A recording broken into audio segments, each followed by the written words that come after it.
ডাকসু নির্বাচন স্থগিত করেছেন হাইকোর্ট। এই মুহূর্তে সেখানে সহকর্মী রাব্বি হোসেন রয়েছেন, বিস্তারিত জানতে যুক্ত হচ্ছি তার সঙ্গে। রাব্বি, শুনানির তারিখ কবে নির্ধারণ করা হয়েছে, বিস্তারিত জানাবেন।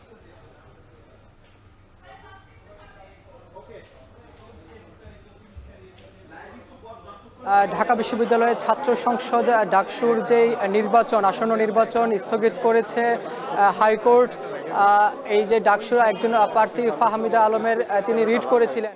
রিটে বলা হয়েছে যে ডাকসুর যে এজিএস প্রার্থী SM ফরহাদ, তিনি শিবিরের সমর্থিত প্রার্থী। তিনি এর আগে ছাত্রলীগের রাজনীতিতে যুক্ত ছিলেন।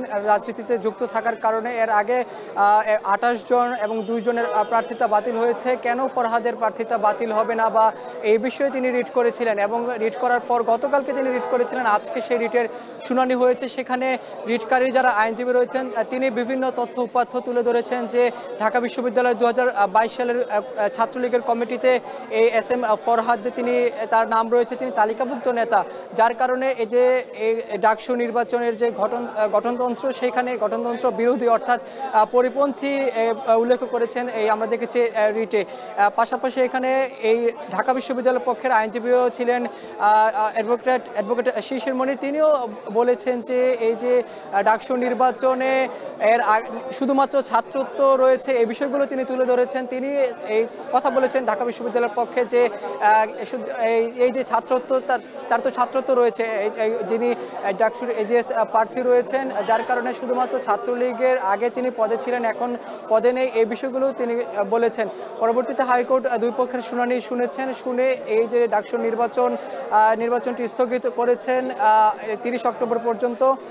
পরবর্তীতে আবারও একটি শুনানি হবে এই নির্বাচন সংক্রান্ত, সেখানে আরও বিস্তারিত বলা সম্ভব হবে। কিছুক্ষণের মধ্যেই রিটকারীর আইনজীবী এবং ঢাকা বিশ্ববিদ্যালয়ের পক্ষের যারা আইনজীবী রয়েছেন তারা কথা বলবেন, তারা আরও বিষয়গুলো বিস্তারিত বলবেন। সেখানে আমরা দেখেছি রিটে বলা হয়েছে, বারবারই একটা কথা বলা হয়েছে যে SM যে ফরহাদ তিনি ছাত্র শিবিরের প্যানেল থেকে তিনি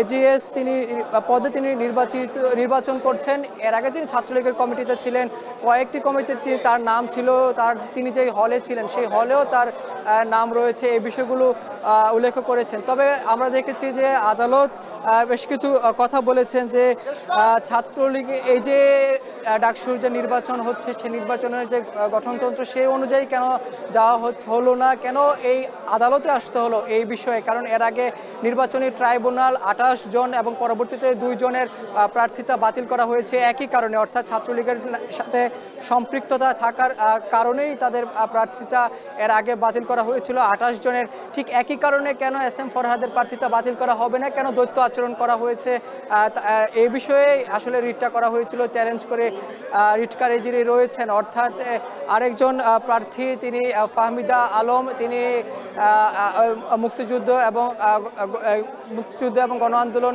বিষয়ক প্রার্থী। তিনি মূলত গতকালকে এখানে রিট করেছিলেন, তিনিও আজকে এখানে উপস্থিত ছিলেন। তার পক্ষের আইনজীবী রয়েছেন তিনি জ্যোতির্ময় বড়ুয়া, তিনি আদালতে বেশ কিছু যুক্তি উপস্থাপন করেছেন। অর্থাৎ তিনি কি বিভিন্ন সংবাদপত্রে প্রচারিত যে তথ্য উপাত্তগুলো রয়েছে সেগুলো তুলে ধরেছেন যে ছাত্রলীগের সাথে সম্পৃক্ততা ছিল, তিনি ছাত্রলীগ থেকে পদত্যাগ করেছেন SM ফরহাদ, সে বিষয়টির কোনো প্রমাণ নেই, এই কথাগুলো তিনি আদালতের কাছে বলেছেন। পাশাপাশি জুলাই গণঅভ্যুত্থানে তার কোনো ভূমিকা ছিল না, এই যুক্তিতর্কও তুলে ধরেছেন আজকে আদালতের কাছে।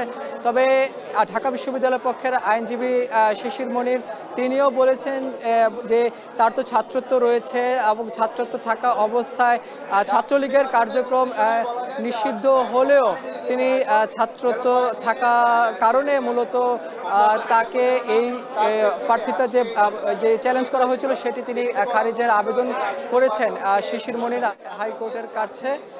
যার পরে দুই পক্ষেরই শুনানি করেছেন, হাইকোর্টও মনোযোগ দিয়ে শুনেছেন। তিনিও নানা যুক্তি তুলে ধরেছেন যে ঢাকা বিশ্ববিদ্যালয়ের মতো এরকম একটি জায়গায় যেখানে নির্বাচন হচ্ছে কোনোভাবেই জাতীয় নির্বাচনের থেকেও কম নয়, এই বিষয়গুলো উল্লেখ করেছেন, যাতে নির্বাচন বানচাল না হয়, নির্বাচন যাতে বন্ধ না হয়ে যায় সে বিষয়গুলো এখানে দুই পক্ষের আইনজীবীরা বলেছেন, যাতে এই বিষয়টি সমাধান করা হয়। যেহেতু দুই পক্ষেরই শক্ত যুক্তিতর্ক উপস্থাপন করেছেন, যার কারণে এই যে ডাকসুর যে নির্বাচন সেটি স্থগিত করেছেন এবং স্থগিতের যে পরবর্তী শুনানি সেটিও অনুষ্ঠিত হবে।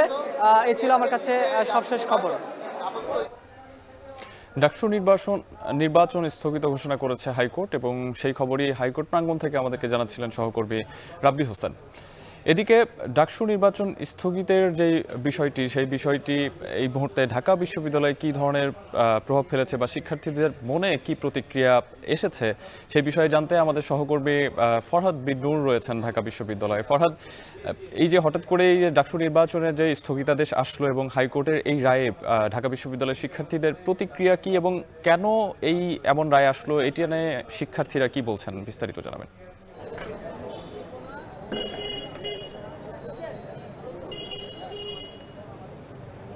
শাহাব, মাত্রই তো খবর এলো যখন ঢাকা বিশ্ববিদ্যালয়ের যে ছাত্র সংসদ নির্বাচনের ইসলামী ছাত্র শিবির সমর্থিত ঐক্যবদ্ধ শিক্ষার্থী জোটের যখন তারা আজকে ঘোষণা করছিল, ইশতেহার যখন ঘোষণা করছিল, ঠিক সেই সময়েই হাইকোর্টের খবর এসেছে যে স্থগিত করা হয়েছে ডাকসু নির্বাচন।